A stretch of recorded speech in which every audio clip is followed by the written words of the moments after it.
Hi, this is Laura Chappell, and I don't know if it's really my lazy filter I'm going to show you, but it's my efficient filter.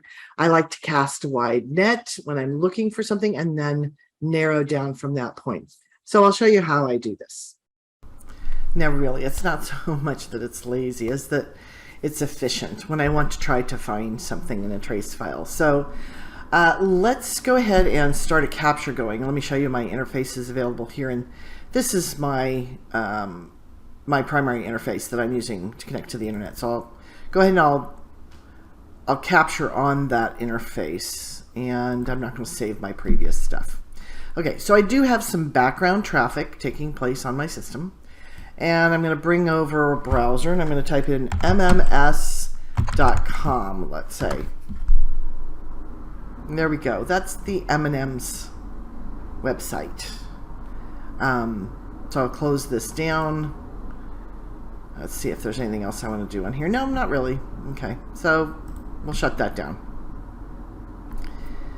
Okay, so I'm going to go ahead and stop the capture. And what I really want to see is I want to see all of the traffic to and from that site.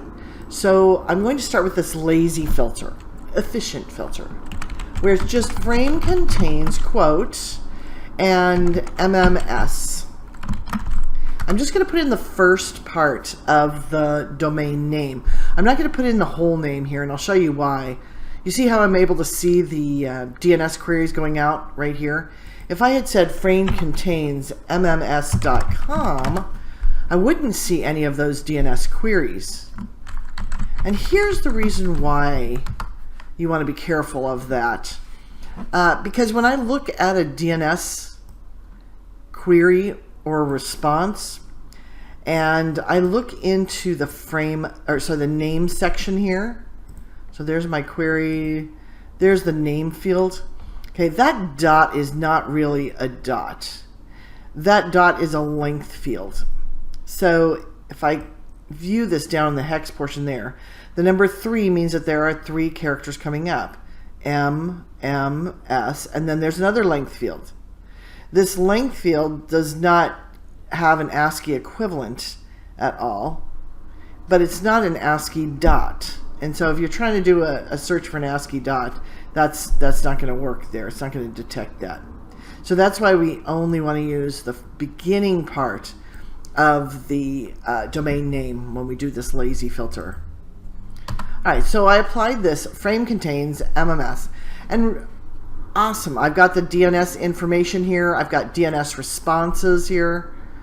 I'm going to look over on the right-hand side, and it looks like they're using 52.24.145 and 52.40.25, 52.40.25 52.24. Yeah. So these are the 2 addresses that I got back.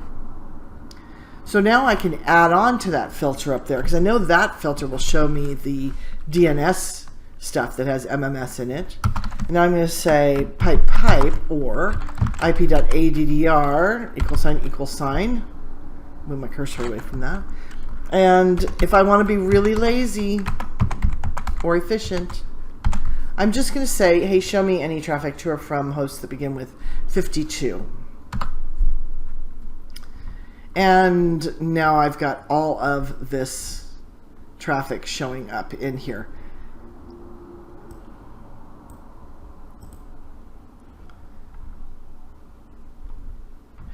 Now, if you find, so for example, I have all this traffic up above this, and I'm not really sure who this is going to. You can see it's profile, accounts, Firefox in here.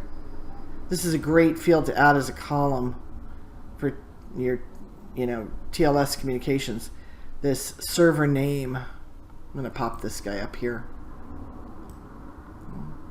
So before I actually went to that target, I was already hitting some hosts that just happen to start with 52. So I don't want that stuff in it. So now I can sort of tighten up my filter. But I usually sort of cast a wide net at the beginning and then add onto it and start being more and more specific. So now I can go ahead and say 52, yes, there's other stuff in there and I don't want that other stuff. So I'll put in the whole address.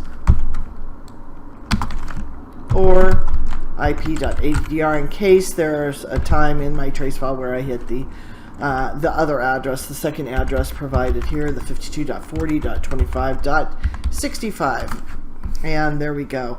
And now I got rid of all that stuff at the beginning before my DNS query went out for MMS.com. We can see DNS query went out. There's a secondary query that went out. We see the SYN there from port 1278. Another SYN goes out. There's a SYNAC. There we've established the first connection. We make a GET request. We're making a GET request over HTTP, and we're being told here that this has moved permanently. And when we look inside, we are being redirected to www.mms.com. We do a DNS query for www.mms.com. And we make the connection, we make a GET request, and it says, well, you know, this has been moved permanently also.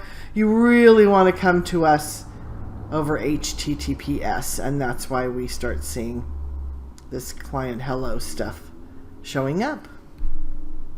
All right, so that's basically my lazy filter. Frame contains, and put in the beginning portion of the domain name. Start there.